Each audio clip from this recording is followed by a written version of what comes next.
దేవుని నామానికి మహిమ కలుగును గాక. ప్రియులారా, దేవుడు మనలందరినీ కూడా గడిచిన దినములన్నీ కాపాడినాడు. ఈ ఉదయకాల సమయంలో ఈ పునరుత్థాన దినమందు ఇలాగా మనమందరము కలిసి ఒక కుటుంబముగా చేరి మహోన్నతుడైన దేవుని నామాన్ని స్తుతించి ఆరాధించే గొప్ప కృప దేవుడు మనకిచ్చినాడు. దేవునికి స్తోత్రం. ఈ సమయంలో మనము దేవుని యొక్క వాక్యాన్ని ధ్యానించుకోబోతుంటున్నాం. దేవునికి స్తోత్రం. ఈ సమయంలో మన మధ్యకు వచ్చినారు. ఇంతసేపు అక్కడ వాక్యం చెప్పి ప్రయాసంతో వచ్చినారు. దేవునికి స్తోత్రం. ఈ సమయంలో మనం చప్పట్లు కొడుతూ దేవుని ఆహ్వానిస్తాం. ప్రభునామానికి వందనాలు. అలాగే పాస్టర్ కుమారన్న గారికి, పాస్టర్ ప్రణీత్ గారికి, ఆ సంఘ సభ్యులందరికీ కూడా నా యొక్క హృదయపూర్వక వందనాలు. పరలోకం ఎక్కడో లేదండి, ఇక్కడే ఉంది. నిజంగా అద్భుతమైనటువంటి ఆనందము నాకు మిమ్మల్ని చూస్తూ ఉంటే మరి నా హృదయం ఉప్పొంగిపోతూ ఉంది. ఎంత గొప్ప భాగ్యాన్ని దేవుడు మనకి ఇచ్చినాడు కదా. నిజంగా దేవునికే స్తోత్రం, మహిమ, ఘనత, ప్రభావములు కలుగును గాక. చిన్న ప్రార్థన చేసుకుందాం. నాతో మాట్లాడు ప్రభువా, నీవే మాట్లాడుమయ్యా. మాతో మాట్లాడు ప్రభువా, నీవే మాట్లాడుమయ్యా. నీవు పలికితే మాకు మేలయా, నీవు పలికితే మాకు మేలయా. నీ దర్శనమే మాకు చాలయ్యా, నీ దర్శనమే మాకు చాలయ్యా. మాతో మాట్లాడు ప్రభువా, నీవే మాట్లాడుమయ్యా. మహాపరిశుద్ధుడా, మహాగణుడా, అద్భుతకరుడా, ఆశ్రయకరుడా తండ్రి, మీ యొక్క ప్రశస్త పాదాలకు అనేక వందనాలు, స్తుతులు, స్తోత్రములు, నమస్కారములు, ముద్దులు చెల్లిస్తున్నాను నాయన. ప్రత్యేకంగా ఈ సమయంలో తండ్రి, ఈ యొక్క పరిశుద్ధమైనటువంటి పరిశుద్ధ ఆరాధనలో, పరిశుద్ధ ఆలయంలో నాయన తండ్రి అబ్బాని మొరపెట్టుకోవడానికి నాయన మేమందరము ఇక్కడ సమకూర్చబడి నాయన తండ్రి ప్రభా మిమ్మల్ని స్తుతిస్తున్నాము, మహిమపరుస్తున్నాము, ఘనపరుస్తున్నాము, ఆరాధిస్తున్నాము నాయన. మా ఆరాధనకు యోగ్యుడవు, అర్హుడవు, పూజ్యుడవు తండ్రి. మీకు అనేకమైన వందనాలు. ఇంతవరకు మీ సన్నిధి, మీ తోడు, మీ ప్రసన్నత తండ్రి ప్రభా మీరు మాతో ఉంచినందుకై స్తోత్రములు. నీ యొక్క ప్రియదాసును మీరు నిలబెట్టి ఇంతవరకు వాడుకున్నందుకు స్తోత్రములు. నాకు కూడా మీరు ఇచ్చిన గొప్ప భాగ్యాన్ని బట్టి మీకు అనేకమైన వందనములు చెల్లిస్తున్నాను. నన్ను మీ శిలువ చాటును మరుగుపరచండి. మీ నోటికి బూరగా మాత్రమే నన్ను వాడుకొని నాకును మాకును కావలసినటువంటి అద్భుతమైన ఆధ్యాత్మిక ఆహారం మీరు మాకు అనుగ్రహించమని యేసు నామములో అడిగి వేడుకుంటున్నాను తండ్రి, ఆమెన్. మరొకసారి అందరికీ కూడా నా యొక్క హృదయపూర్వక వందనాలు. మరి నిజంగా మనకెంతో గొప్ప భాగ్యం అండి. నాకు ఎప్పుడు ఒకసారి గుర్తొస్తుంది ఏంటంటే, ఏదైనా ఆల్ నైట్ ప్రేయర్స్ చేసుకున్నా ఇట్లా చాలాసేపు మందిరంలో గడిపినప్పుడు ఒకటి గుర్తొస్తుంది ఏంటంటే, కొండ మీద ప్రసంగం యేసుక్రీస్తు ప్రభుల వారు చేసినప్పుడు 3 రోజులు కంటిన్యూస్గా చేశారు. అక్కడ ఎవరైనా విసుక్కున్నారా? ఎవరు కూడా ఏమీ విసుక్కోలేదు. 3 దినములు వాళ్ళు కంటిన్యూస్గా దేవుని యొక్క బోధను వాళ్ళు విన్నారు. మరి ఈ యొక్క కొంచెం సేపు మరి మీరు కూడా ఓపికతో వాక్యం వినాలని అడుగుతా ఉన్నాను. దయచేసి మరి ఏం కూడా విసుక్కోవద్దండి, ఎందుకంటే ఎండలు కూడా చాలా ఉన్నాయి. అయితే యేసయ్య ఎండవేళ ఎవరిని దర్శించారు? అబ్రహామును ఎండవేళ దర్శించారు కదా. ఎంత గొప్ప ఆశీర్వాదము మరి ఆ అబ్రహాము గారు పొందుకున్నారు. సర్వశక్తునికి అసాధ్యమైనది ఏదైనా ఉన్నదా అని ఆ యొక్క ఎండవేళలో మరి ఆ దేవుడు సెలవిచ్చాడు. అంతేకాదు పేతురు, యోహానులు కూడా పగలు 3 గంటలకు ప్రార్థనా కాలమున ఒక అద్భుత కార్యము, మా దగ్గర ఏమీ లేదు వెండి బంగారము, నజరేయుడైన యేసయ్య శక్తిగల నామంలో నీవు లేచి నడు అంటే పుట్టుకతో కుంటివాడు లేచి దిగ్గున లేచి నిలిచి పరిగెత్తుతూ గంతులు వేస్తూ ఏం చేశాడు? దేవుడు చేసిన అద్భుతాన్ని ప్రకటించారు. కాబట్టి ఒక ఎండవేళలో మరి మందిరంలో గడపడం మనకెంతో దీవెనకరము, ఆశీర్వాదకరము. మరి నిన్న నేడు నిరంతరము ఏకరీతిగా ఉన్న దేవుడు ఆ రోజు చేసిన అద్భుతం ఈరోజు కూడా మన జీవితంలో చేయడానికి దేవుడు సిద్ధంగా ఉన్నాడు. కనుక అటువంటి దీవెనలు అందరం కూడా మనం పొందుకుందాము. అట్టి కృప దేవుడు మనకు దయచేయునుగాక. మరి కీర్తనల గ్రంథము 99వ అధ్యాయము 6వ వచనం చదువుకుందాం. కీర్తనల గ్రంథము 99వ అధ్యాయము 6వ వచనం. ఆయన యాజకులలో మోషే, అహరోనులు ఉండిరి. ఆయన నామమును బట్టి ప్రార్థన చేయు వారిలో సమూయేలు ఉండెను. వారు యెహోవాకు మొరపెట్టగా ఆయన వారికి ఉత్తరం ఇచ్చెను. మనందరికీ తెలుసు మరి యొక్క ప్రత్యేకంగా ఈ యొక్క మందిరము ఆశీర్వదించబడిన మందిరము. ఈ యొక్క మందిరంలో ఉన్నటువంటి దైవజనులు మరి దేవుని యొక్క దేవుని చేత అభిషేకించబడి అద్భుతమైన ఆధ్యాత్మిక వర్తమానాలతో దేవుడు మిమ్మల్ని అనుదినము పోషిస్తున్నాడు. మరి మీకు తెలియని వాక్యం అంటూ లేదు, ఇక్కడ ప్రకటించని బైబిల్ గ్రంథంలోని వాక్యం అంటూ లేదు. అద్భుతంగా మరి పాస్టర్ కుమారన్న గారు, మరి అలాగే ప్రణీత్ గారు, మరి ఆ సిస్టర్స్ కూడా మరి ఎంతగానో మీకు బోధిస్తున్నారు. అయితే మనం ఏం చేయాలి? దేవుని యొక్క వాక్యాన్ని జ్ఞాపకం చేసుకోవాలి, దేవుని యొక్క వాక్యాన్ని మనము నెమరు వేసుకోవాలి, ఆ యొక్క వాక్యానుసారంగా జీవించాలి. ప్రతిదినము వాక్యముతో మనము జీవించాలి. ఎందుకంటే వాక్యము మనకు ఆహారం కదా. ఈరోజు తిని ఒక నెలంతా మనం ఉండగలమా? ప్రతిరోజు కూడా మనము సేమ్ ఆహారమే, సేమ్ అన్నమే, సేమ్ పప్పే కదా. కాబట్టి మరి ఒకటే మెసేజ్ అని ఏమి అనుకోకుండా అందరూ కూడా చాలా జాగ్రత్తగా ఈ యొక్క వాక్యాన్ని మనం విందాము. ఇది మనకు ఆహారము, ఇది మన పాదములకు దీపం, మనల్ని నడిపించేది ఈ యొక్క వాక్యం, మనల్ని బ్రతికించేది ఈ యొక్క వాక్యం. వాక్యాన్ని దేవుడు ఏం చెప్పారు? మనకు భుజించాలంట. వాక్యాన్ని మనం తినాలి, మనం భోంచేయాలి. మనం భోజనం ఎలా చేస్తామో అలాగా వాక్యాన్ని భుజించి మన ఆత్మను మనం బలపరుచుకోవాలి. శరీరాన్ని ఎలాగైతే మనం కాపాడుకుంటూ ప్రతిదినము దానికి తగినటువంటి న్యూట్రియంట్స్ ఎలా ఇస్తా ఉన్నామో అలాగే మన ఆత్మకు కూడా మనము ఆత్మ సంబంధమైన ఆహారాన్ని భుజించి ఆత్మను బలపరుచుకోవాలి. ఆత్మ జ్ఞానము కలిగి జీవించాలి. ఆత్మ చేత శారీరక క్రియలను చంపివేసుకోవాలి. అందుకే మనము ప్రతిదినము కూడా ఈ యొక్క వాక్యాలను మనం ధ్యానం చేసుకుంటూ నెమరు వేసుకుంటూ భుజిస్తూ ఉండాలి అన్నమాట. ఇక్కడ దేవుడు ఒక వాక్యాన్ని జ్ఞాపకం చేస్తున్నారు. ఏంటి అంటే, ఆయన యాజకులలో మోషే అహరోనులు ఉండిరి. మరి దేవుని యొక్క యాజకులు ఎవరంట? మోషే అహరోనులు. ఆయన నామమును బట్టి ప్రార్థన చేయు వారిలో సమూయేలు ఉండెను. ఇక్కడ ముగ్గురు వ్యక్తులను మనం చూస్తూ ఉన్నాము, మోషే, అహరోను, అలాగే సమూయేలు. ఈ ముగ్గురు వ్యక్తులు కూడా చాలా గొప్ప వ్యక్తులు, చాలా ప్రార్థనాపరులు. వారి గురించి మనందరికీ కూడా తెలుసు. అయితే ఇక్కడ దేవుడు చెప్తా ఉన్నారు చూడండి, ఆయన నామమును బట్టి ప్రార్థన చేయు వారిలో వాళ్ళు ఉన్నారంట. మరి ఈరోజు దేవుడు మనల్ని అడుగుతా ఉన్నాడు, ఆయన నామమును బట్టి ప్రార్థన చేయు వారిలో సునీత ఉందా? ఎవరి పేర్లు వాళ్ళు వ్రాసుకుందాం. ఆయన నామమును బట్టి ప్రార్థన చేయు వారిలో నీవు నేను ఉన్నామా? దేవుడు అంటా ఉన్నాడు, ఆయన నామమును బట్టి ప్రార్థన చేయు వారిలో మోషే ఉన్నారు, అహరోను ఉన్నారు, సమూయేలు ఉన్నారు. ఈ ముగ్గురు కూడా మరి దేవుని ప్రార్థించినట్టుగా మనం చూస్తూ ఉన్నాము. ప్రార్థన చేయట ద్వారా దేవుడు వారి యొక్క మొర విని వారికి దేవుడు ఉత్తరం ఇచ్చారంట. ఈరోజు మరి అదే ధైర్యంతో నీవు నేను కూడా దేవునికి మొరపెట్టుకుందాం, దేవుని ప్రార్థన చేస్తాం. ఆయనకు మొరపెట్టుకుంటే ఆయన మనకు ఉత్తరం ఇస్తాడంట. ఆయన ఫోన్ నెంబర్ ఒకటి ఉంది కదా మనకి, మనందరికీ తెలుసు, నాకు మొరపెట్టుము నేను నీకు ఉత్తరం ఇచ్చేదను. మన దేవుడు మనకు జవాబు ఇచ్చే దేవుడు, మన ప్రార్థనకి ఆయన ఆన్సర్ ఇచ్చే దేవుడు. కనుక అటువంటి గొప్ప దేవుని కలిగి ఉన్నటువంటి మనము ధన్యులము. యెహోవా దేవుడు కాగల జనులు ధన్యులు. అటువంటి గొప్ప ధన్యత దేవుడు మనకు ఈరోజు అనుగ్రహించినాడు. ఆ ధన్యతను బట్టి మనం ఎప్పుడు కూడా దేవునికి కృతజ్ఞతాస్తుతులు చెల్లించాలి. ఈరోజు మన మొర ఏదైనా సరే ఆలకించడానికి ఆయన సిద్ధంగా ఉన్నాడు. మరి వారి యొక్క మొర విన్న దేవుడు ఈరోజు నీ మొర నా మొర వినడానికి ఆయన సిద్ధంగా ఉన్నాడు. మన మొర విని మనకేం చేస్తాడంట? ఆయన జవాబిస్తాడంట. ఆయన ప్రార్థనకు జవాబు ఇచ్చే దేవుడు. చూద్దాం మోషే చేసినటువంటి ప్రార్థన. మరి మనందరికీ తెలుసు, మరి మోషే ఎలాంటి వాడో, మోషే ప్రవక్త ఎలాగో ఈ లోకానికి వచ్చాడో మనందరికీ కూడా తెలుసు కదా. మరి ఎంత అద్భుతమైనటువంటి కార్యము ఇశ్రాయేలు పట్ల జరిగింది. ఇశ్రాయేలు ప్రజలు మరి అరణ్యములో ఆ యొక్క బానిసత్వంలో ఉన్నప్పుడు మరి ఇశ్రాయేలు ప్రజలను దేవుడు విడిపించడానికి మరి మోషే ప్రవక్తను ఎన్నుకున్నాడు. మోషే ఒక పుట్టుక చాలా అద్భుతమైనది. ఆ టైంలో హెబ్రీ స్త్రీలకు, హెబ్రీ మంత్రసానులకు, షిఫ్రా పూయ అనే ఇద్దరు మంత్రసానులకు రాజు ఒక ఆజ్ఞ జారీ చేశాడు.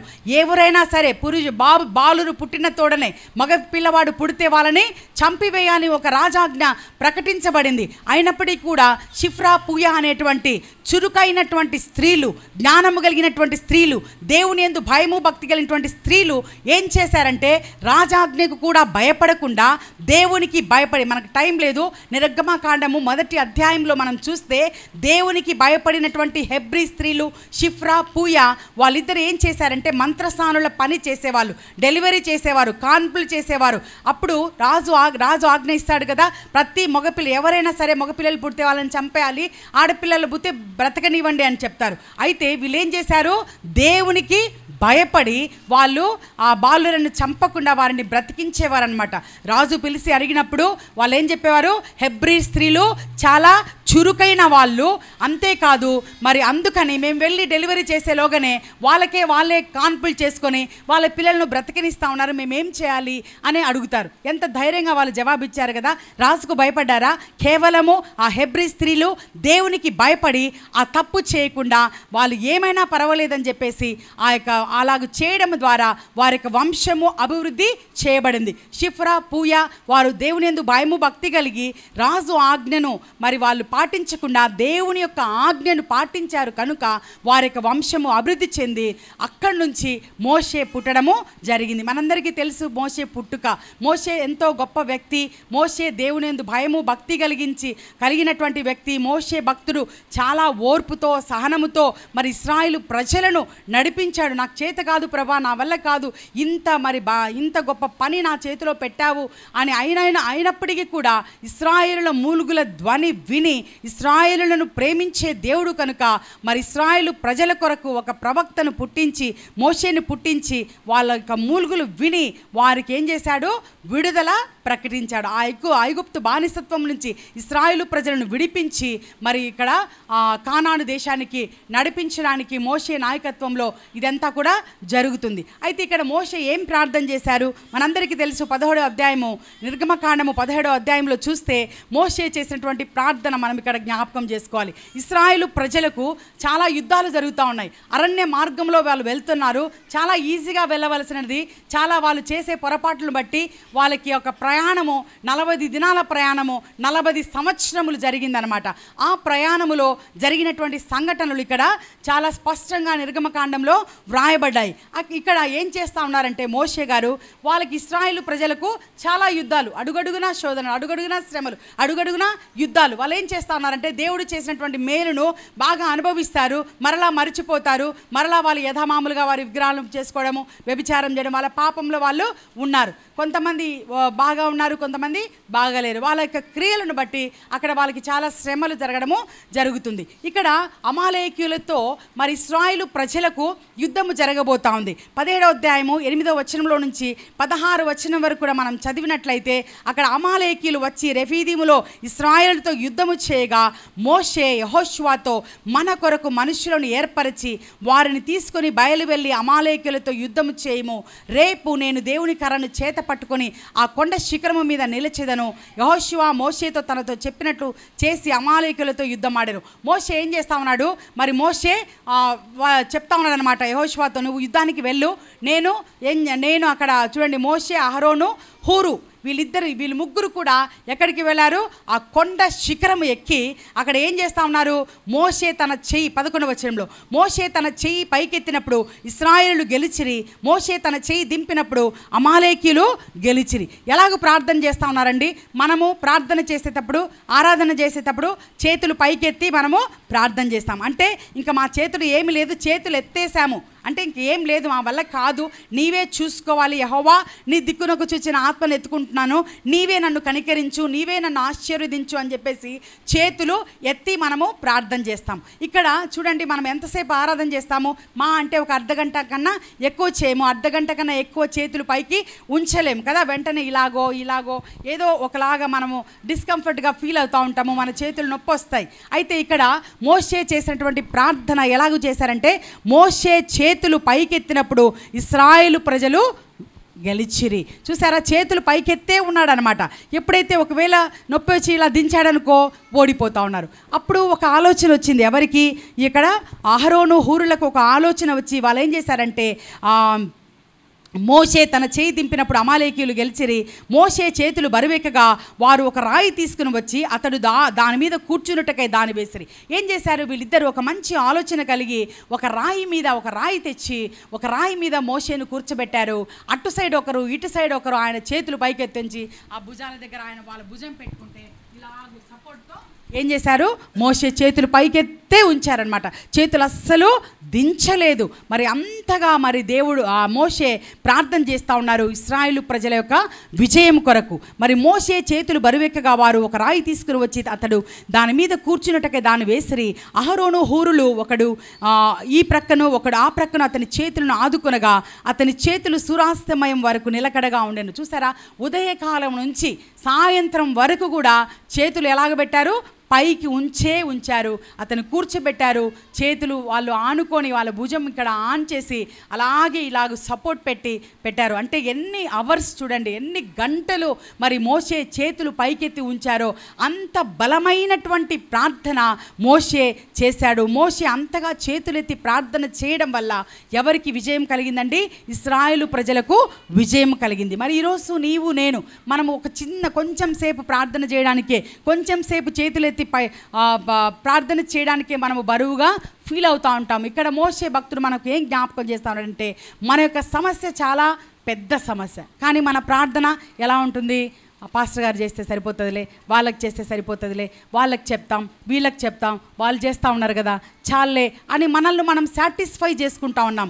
ఏమని? మనం కొద్దిసేపు ప్రార్థన చేసేది మరలా వాళ్ళు నా కోసం చేస్తారులే, ఆ ఫాస్టింగ్ ప్రేయర్లో నా యొక్క సమస్య పేరెత్తి చేస్తారులే, అలాగూ మనల్ని మనము సమర్థించుకుంటూ మనల్ని మనం సాటిస్ఫై చేసుకుంటూ మనం ఏం చేస్తూ ఉన్నాము? ఇంకా చాలే ఈ ప్రార్థన అని అనుకుంటా ఉన్నాం. కానీ మోషే భక్తుడు గెలిచేంత వరకు, అంటే ఇశ్రాయేలు ప్రజలు గెలుపు పొందేంత వరకు కూడా మోషే భక్తుడు చేతులు పైకెత్తి ఉంచి ప్రార్థన చేశాడు. ఈరోజు నీవు నేను మన సమస్య చాలా గొప్పది, చాలా పెద్దది. మరి సమస్యకు తగ్గ ప్రార్థన మనము చేస్తున్నామా?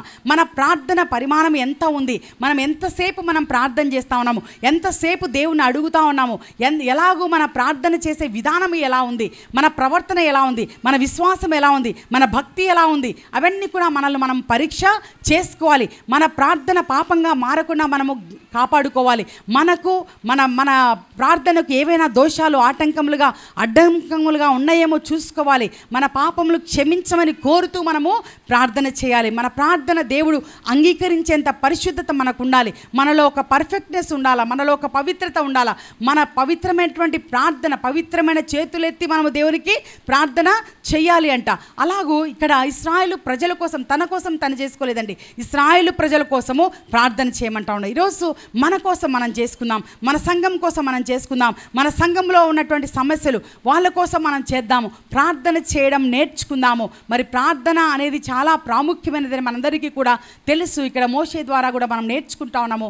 చేతులెత్తి సాయంత్రం వరకు కూడా అన్ని గంటలు మరి మోషే ప్రార్థించినట్టుగా మనం చూస్తూ ఉన్నాం. ఇక్కడ మోషే ప్రార్థన చేసినందుకు మోషేకు కలిగిన లాభం ఏంటి? అసలు ఏమి అంత కష్టపడాల్సినటువంటి అవసరం మోషేకి ఏమొచ్చింది? మోషే ఎవరి కోసం చేశాడు? ఇశ్రాయేలు ప్రజల కోసం చేశాడు. ఇశ్రాయేలు ప్రజలను మోషేకు దేవుడు మరి అప్పగించాడు కనుక దేవుడు అప్పజెంపిన పని మోషే చేశాడనమాట. మోషే అంతగా ప్రార్థన చేయడం వల్ల, అంతగా నమ్మకంతో దేవుని దగ్గర ఉండడం వల్ల మోషేకు ఒక బిరుదు వచ్చిందండి. ఏంటి ఆ బిరుదు?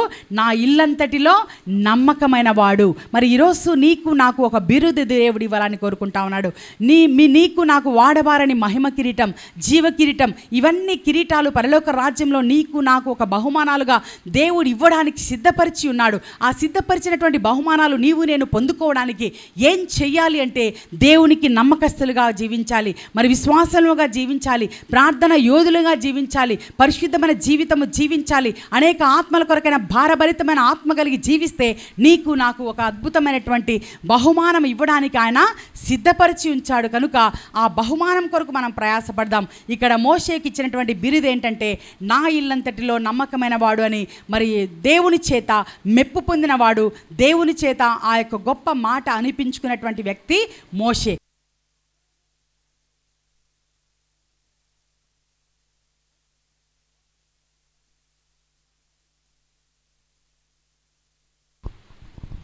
వాళ్ళిద్దరు ఏం చేశారు? మోషే చేతులు ఎవరున్నారు అక్కడ?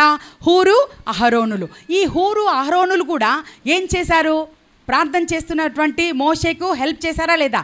వాళ్ళు కూడా వాళ్ళు నిలబడుకొని బరువు మోస్తున్నారు. ఆ చెయ్యి వాళ్ళు కూడా ఎంతసేపు నిలబడుకున్నారు. మోషే చేతులు పైకెత్తారు, వీళ్ళు కూడా నిలబడుకొని ఆ చెయ్యిని ఇలాగే భుజం మీద పెట్టుకొని ఎంత భారంగా వాళ్ళు ప్రార్థన చేస్తున్నారో మనము గమనించాలి. మరి నిజంగా ఇక్కడ మనము జ్ఞాపకం చేసుకోవాల్సిన విషయం ఏంటంటే మోషేను దేవుడు నా ఇల్లంతటిలో నమ్మకమైన వాడు అన్నాడు. ఇక్కడ అహరోను హూరులకు కలిగినటువంటి లాభం ఏంటో మనము చూద్దాము. మరి అలాగే నిర్గమకాండము 28వ అధ్యాయంలో చూస్తే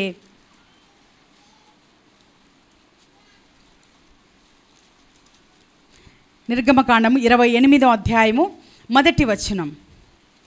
మరియు నాకు యాజకత్వము చేయుటకై నీ సహోదరుడైన అహరోనును అతని కుమారులను అనగా అహరోను కుమారులైన నాదాబును అబీహును ఎలియాజరును ఈతామారును ఇశ్రాయేలులో నుండి నీ వద్దకు పిలిపింపుము. చూసారా, మరి ఇక్కడ మోషే యొక్క మరి ఆ యొక్క సహోదరుడికి మరి అహరోనుకు ఏమి ఇచ్చారంట? నాకు యాజకత్వము చేయుటకై, యాజకత్వపు పరిచర్య. వాళ్ళు చేసిన పనికి దేవుడు అన్యాయస్తుడు కాడు, దేవుడు అన్యాయము చేయుట అసంభవం. మరి అటువంటి గొప్ప దేవుడు వీరు చేసిన పనికి వారికి ఇచ్చినటువంటి బహుమానం ఏంటండి? ఇక్కడ అహరోను వంశస్థులకి యాజకత్వపు పరిచర్యను ఇచ్చాడనమాట. మరి ఎంత గొప్ప భాగ్యం కదా యాజకత్వపు పరిచర్య. మరి ఎంతమంది మరి ఇక్కడ యాజకుడికి ఉన్నటువంటి గౌరవం ఎవరికి లేదండి. దేవుని సేవకులకు అతన్ని 91 కీర్తనలో ఉంది కదా, అతన్ని ప్రేమించు వారిని అతడు తప్పిస్తాడు, ఆయన నామమును ఘనపరిచిన వారిని ఆయన ఘనపరుస్తున్నారు. మరి నిజంగా యాజకత్వపు సేవ అనేది చాలా ప్రాముఖ్యమైనది, చాలా అద్భుతమైనది. ఎందుకంటే అది దేవుని సేవ, అది ఎవ్వరికి కూడా లేనటువంటి గొప్ప భాగ్యం. అందుకే మనందరినీ కూడా ఆయన యాజకులనుగా మనల్ని చేసుకున్నాడు. మనం కూడా అటువంటి గొప్ప ప్రార్థన యోధులంగా ఉంటే మనల్ని కూడా ఏం చేస్తాడు? యాజకత్వపు పరిచర్యలో, దేవుని యొక్క సేవలో, దేవుని యొక్క ఆత్మల సంపాదనలో దేవుడు మనల్ని కూడా వాడుకోవడానికి సిద్ధంగా ఉన్నాడు. ఇక్కడ అహరోనుకు కలిగినటువంటి లాభము, అహరోనుకు జరిగినటువంటి మేలు ఏంటంటే యాజకత్వపు పరిచర్యలో వారి అందరినీ కూడా దేవుడు వాడుకున్నట్టుగా మనము చూస్తూ ఉన్నాము. అలాగే మరి 31వ అధ్యాయంలో చూస్తే, నిర్గమకాండము 31వ అధ్యాయంలో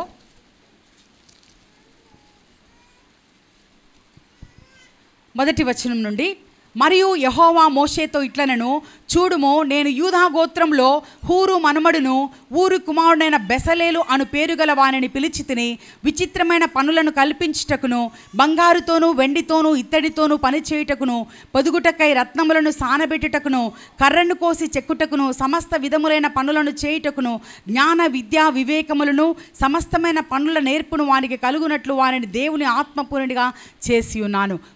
హూరుకు కలిగినటువంటి లాభం ఏంటంటే, హూరు యొక్క మనుమడిని దేవుడు జ్ఞాపకం చేశాడు. నేను ప్రార్థన చేస్తే నాకేం లాభం? చూసారా, హూరు చేసినటువంటి పని, హూరు చేసినటువంటి మంచితనం, హూరు చేసినటువంటి ప్రార్థన, మోషేకు సపోర్ట్ ఇచ్చిన విధానాన్ని బట్టి హూరు యొక్క మనుమడిని దేవుడు ఏం చేశాడంట? చాలా అద్భుతంగా ఉంది చూడండి. నేను నీకు ఆజ్ఞాపించినట్లు చేయనట్లు జ్ఞాన హృదయులందరి హృదయంలో జ్ఞానం ఉంచి ఉన్నాను, దేవుని ఆత్మపూర్ణునిగా చేసి ఉన్నాను. 6వ వచనంలో 5వ వచనం ఆఖరి భాగంలో, జ్ఞాన విద్యా వివేకములను సమస్తమైన పనుల నేర్పును వానికి కలుగునట్లు వానిని దేవుని ఆత్మపూర్ణునిగా చేసి ఉన్నాను. దేవుని యొక్క ఆత్మనే మరి ఆ యొక్క హూరుకి ఇచ్చాడు, హూరు యొక్క మనుమడికి ఇచ్చాడంట. ఎంత ఆశీర్వాదం, ఎంత మేలు చేశాడు కదా దేవుడు. మరి ఆయన మేలు చేయక మానే దేవుడు కాదు. నిజంగా ఆయన నమ్మిన బిడ్డలను ఆయన మేలుతో తృప్తి పరుస్తాడు. ఆయన గుప్పిలి విప్పితే ఆయన చేతిలో మంచి ఈవులు ఉన్నాయి. కనుక మన జీవితంలో ఈ యొక్క గొప్ప ప్రార్థన ఆత్మ మనం కలిగి ఉండాలి, ప్రార్థన యోధులుగా ఉండాలి. ఈ యొక్క ప్రార్థనే మనల్ని పరలోక రాజ్యానికి చేరుస్తుంది. ఈ యొక్క ప్రార్థన ద్వారా అనేకమైనటువంటి లాభాలు ఉన్నాయి. ఇక్కడ ప్రార్థించినటువంటి మోషే పొందినటువంటి లాభం మనం చూసుకున్నాము. అలాగే అహరోను మరి యాజకపు వంశంలో యాజకత్వపు సేవ చేయడానికి మరి దేవుడు ఏర్పరచుకున్నాడు. అంతేకాదు హూరు మనుమణ్ణి జ్ఞానాత్మపూర్ణుడిగా చేశాడు.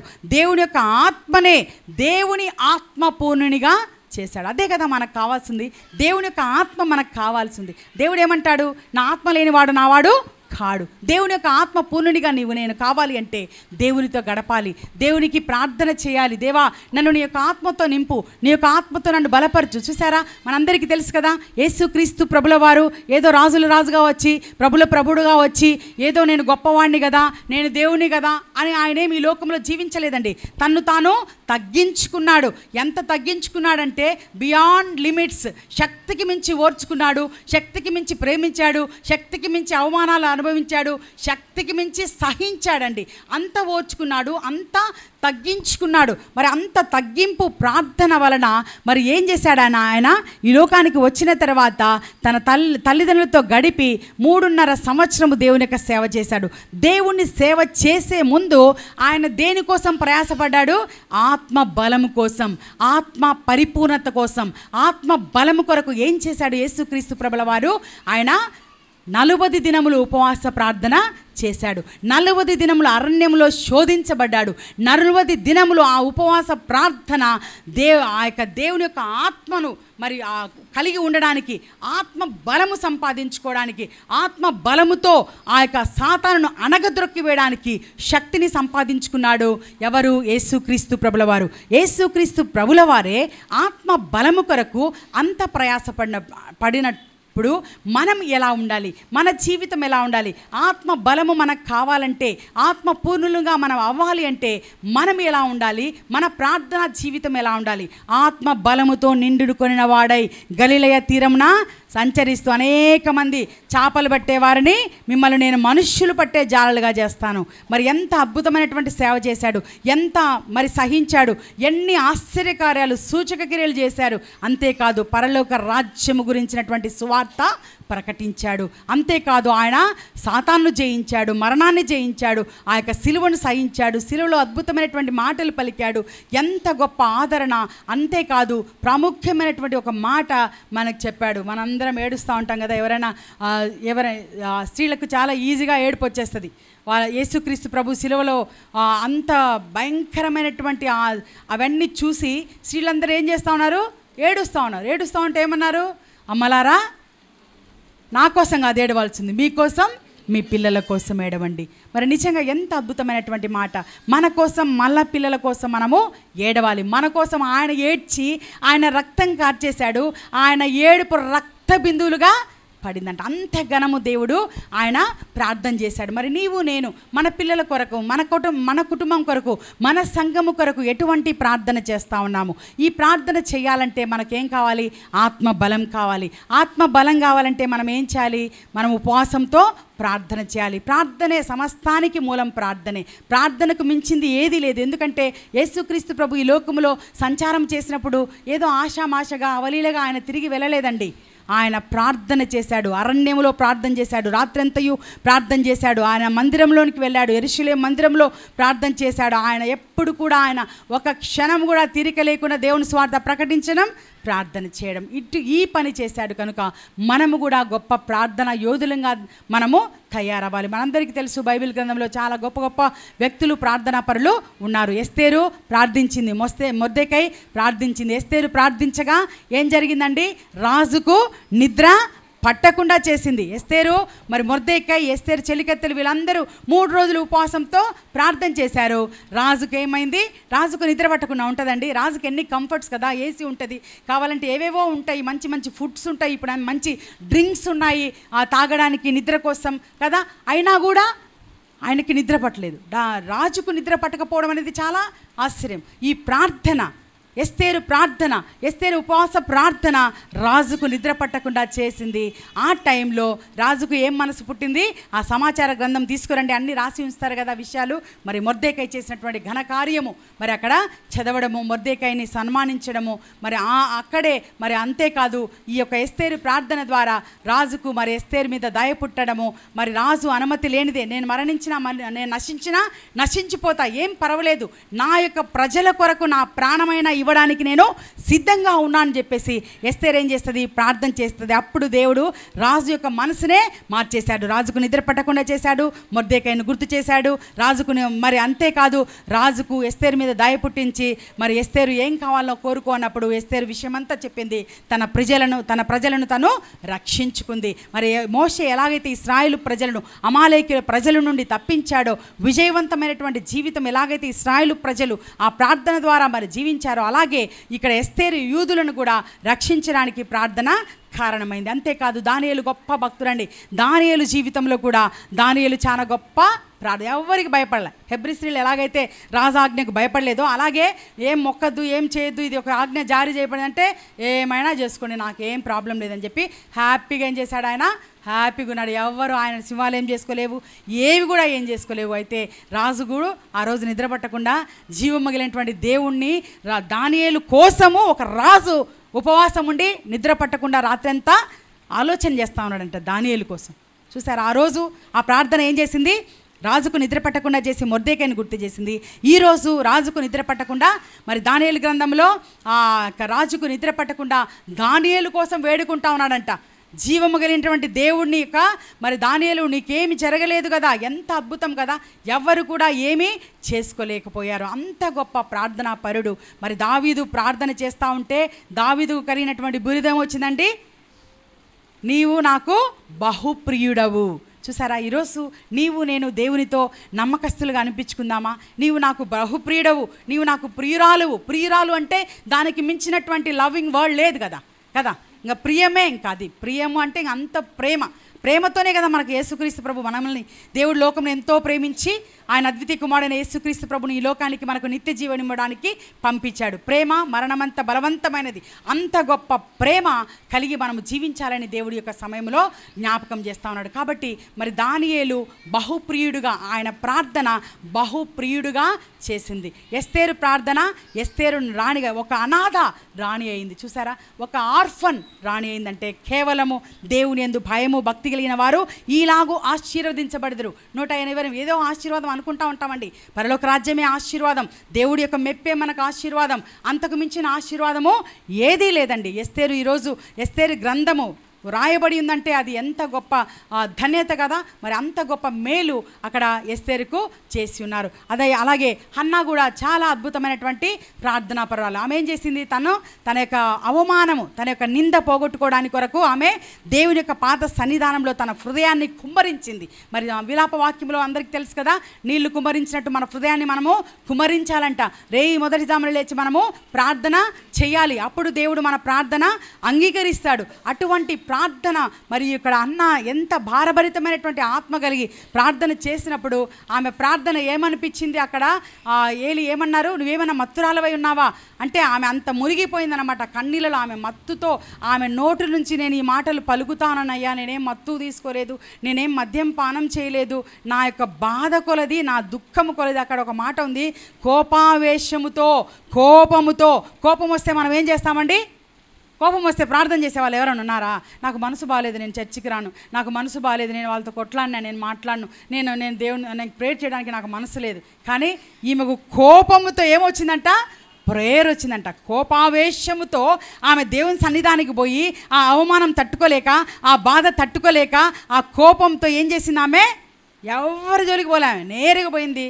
ఆమె కోపానంతా ఎక్కడ ఎక్స్ప్రెస్ చేసింది, దేవుని సన్నిధానంలో. ఈరోజు నీకు నాకు కోపం వస్తే ఏం చేస్తా ఉన్నాం, మనల్ని మనం పరీక్ష చేసుకుందాం. కోపం వస్తే ఏం చేయాలా, యేసు రక్తమే జయం అనుకుందాం, దేవుని సన్నిధానానికి వెళ్దాం, కోపము అణిగిపోతుంది. కాబట్టి మరి యొక్క సమయంలో మరి ప్రార్థించినటువంటి మరి గొప్ప గొప్ప వ్యక్తులను మనం జ్ఞాపకం చేసుకున్నాము. మరి హన్నా యొక్క మరి కుమారుడు ఒక గొప్ప సమూయేలు ప్రవక్త. ఆమె ఏం చెప్పింది, ప్రభా నువ్వు నాకు నేను నీకు ఇస్తాను. ఆ మాట తూచా తప్పకుండా నెరవేర్చింది.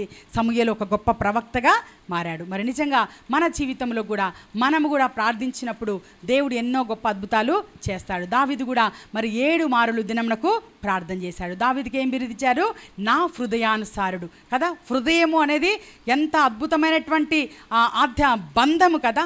హృదయము, ఇంకా హృదయంలోనే కదా ఏదైనా చెప్తే ఐ లవ్ యూ, నా గుండెలో నువ్వు ఉన్నావు, నా గుండె ఇస్తాను, ఏదేదో చెప్పుకుంటూ ఉంటారు కదా. మరి అంత గొప్ప ప్రేమ మరి నా హృదయానుసారుడు అంటే నా హృదయంలో you are there in my heart అంటా ఉన్నాడు దేవుడు, యెహోవా దేవుడు అంటా ఉన్నాడు. ఏమని, దావీదు నువ్వు నా హృదయానుసారుడివి. చూసారా ఎట్లా వచ్చింది ఆ అనుబంధం అంటే, అంతగా మరి దావీదు పశ్చాత్తాపడ్డాడు, అంతగా దేవునికి లీనం. నా చిరకాలం యెహోవా మందిరంలో నేను నివాసము చేసేదను. దేవుని యొద్ద ఒక వరం అడిగిన, ఆయన ప్రసన్నతను చూడాలనేటువంటి వరం అడిగిన. అంటే కీర్తనల గ్రంథం చదువుతూ ఉంటే మరి దావీదు యొక్క భక్తి, దావీదు యొక్క విశ్వాసము, మరి దావీదు యొక్క ప్రార్థనా జీవితము, దావీదు యొక్క స్తుతి ఎంతో గొప్పది. కాబట్టి మరి యొక్క సమయంలో మనము కూడా గొప్ప ప్రార్థనా యోధులుగా మారి మరి ప్రార్థనా పరులంగా మనం జీవించి ఆయనకు ప్రార్థించే వాళ్ళు. మరొకసారి మనం ఈ యొక్క వాక్యంను జ్ఞాపకం చేసుకొని ముగిద్దాం. కీర్తనల గ్రంథము 99వ అధ్యాయము 6వ వచనం. దీంట్లో మన పేరు పెట్టుకుందాం. ఆయన యాజకులలో మోషే అహరోనులుండిరి. ఆయన నామమును బట్టి ప్రార్థన చేయు వారిలో సమూయేలు ఉండెను. ఆయన నామమును బట్టి ప్రార్థన చేయు వారిలో కింగ్ ఆఫ్ కింగ్స్ టెంపుల్ ఉండెను. ఓకే, హల్లెలూయా, దేవునికి స్తోత్రం. మనందరము కూడా ఆయనకు ప్రార్థన చేయి వారి సమూహంలో మనం ఉండాలి. మనందరికీ ఒక స్పెషల్ గిఫ్ట్స్ ఉన్నాయి. వాళ్ళకే కదా హృదయానుసారుడు, నమ్మకస్తుడు. మనకేమిస్తారు బా? ఇంతమందిలో అన్నీ తెలుసు ఆయనకు, అందరము తెలుసు. ఎవరెవరు ఏం చేసేది అన్నీ తెలుసు. అందరికీ బహుమానాలు సిద్ధపరిచి ఉన్నాడు. మరి ఆయన రాకడకు సిద్ధంగా ఉండాలి. అంత్య దినములలో ప్రేమ చల్లారిపోతుంది. అంత్య దినములు అపాయకరమైన దినములలో ఉన్నాము. కాబట్టి మనందరం కూడా పరలోక రాజ్యం కొరకైనటువంటి సిద్ధపాటు మనము కలిగి యుక్త కాలములో యేసుక్రీస్తు ప్రభువుల వారు భక్తిహీనులమైన మన కొరకు, పాపులమైన మన కొరకు, బలహీనులమైనటువంటి మన కొరకు ఆయన చనిపోయాడు. ఆయన మరణించి తిరిగి లేచాడు, పునరుత్థానుడయ్యాడు. అటువంటి గొప్ప శక్తి కలిగినటువంటి దేవుణ్ణి మనం కలిగి ఉన్నాం కనుక మన కొరకై మరణించి తిరిగి లేచిన యేసు ప్రభువును జ్ఞాపకం చేసుకునే ఈ యొక్క లెంట్ దినాలలో యేసు క్రీస్తు ప్రభు యొక్క శిలువను స్మరించుకుంటూ ఆయన చేసిన త్యాగాన్ని నెమరి వేసుకుంటూ యేసు వైపు చూస్తూ, హెబ్రీయులకు రాసిన పత్రికలో ఉంది కదా ఇంత గొప్ప సాక్షి సమూహము అని. మరి అక్కడ యేసు క్రీస్తు ప్రభు ఏం చేశాడంట? ఆయన ఎదుట ఉంచబడినటువంటి పందెం కొరకు, అంటే ఆయన సింహాసనం దగ్గర పక్కన నేను కూర్చోవాలి అని ఆయన ఏమన్నాడు? ఈ యొక్క పాపాత్ములు పెట్టే శ్రమను ఆయన తలంచుకోలేదంట. యేసు వైపు చూస్తూ నేను ఆ యొక్క తండ్రి చిత్తాన్ని నెరవేర్చాలి, తండ్రి కుడిపార్శ్వను కూర్చోవాలి, ఇంకా ఈ శ్రమలు ఇవన్నీ కూడా ఎన్నతగినవి కాదు అని చెప్పేసి యేసు వైపు చూస్తూ ఆ శ్రమను ఆయన కొట్టివేశాడు. అసలు దాని లెక్కలోనే ఉంచుకోలేదంట. అటువంటి శ్రమ పొందిన ఆయనను మీరు తలంచుకొనుడి.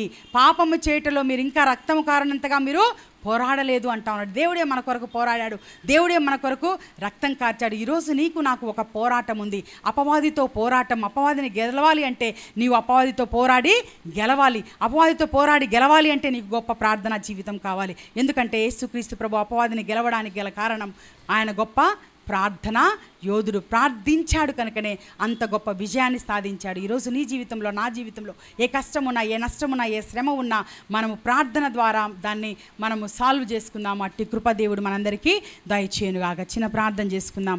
మహిమ ఘనత కరుడా, పూజ్యుడా, యోగ్యుడా, మా ఆరాధ్య దైవమా యేసయ్యా, మీ పాదములకు అనేక వందనములు చెల్లిస్తున్నాము. ఇంతవరకు దేవా తండ్రి, మరి ప్రార్థన గురించి మేము ధ్యానం చేసుకున్నాము. మీకు ప్రార్థన చేయవారిలో మోషే, అహరోను, హూరులు ఉండిరి తండ్రి. ఇదిగో మీకు ప్రార్థన చేయవారిలో ఈ యొక్క మందిరం ఉండులాగున, మేమందరం ఉండులాగున, మేమందరము మీ దీవెనలు, మీ ఆశీర్వాదాలు, మీ బహుమానాలు, మీ ప్రియులంగా, మీకు నమ్మకస్తులంగా, మీ హృదయానుసారంగా జీవించి బ్రతకడానికి మీ కృప చొప్పున మాకందరికీ సహాయం చేయమని మరొకసారి సంఘ సరిహద్దులను విశాలపరచండి. మరి సంఘ తండ్రి పాస్టర్ గారులను దీవించి ఆశీర్వదించమని, సంఘం అంతటిని దీవించి కాపాడమని యేసు నామములో అడిగి వేడుకుంటున్నాను తండ్రి.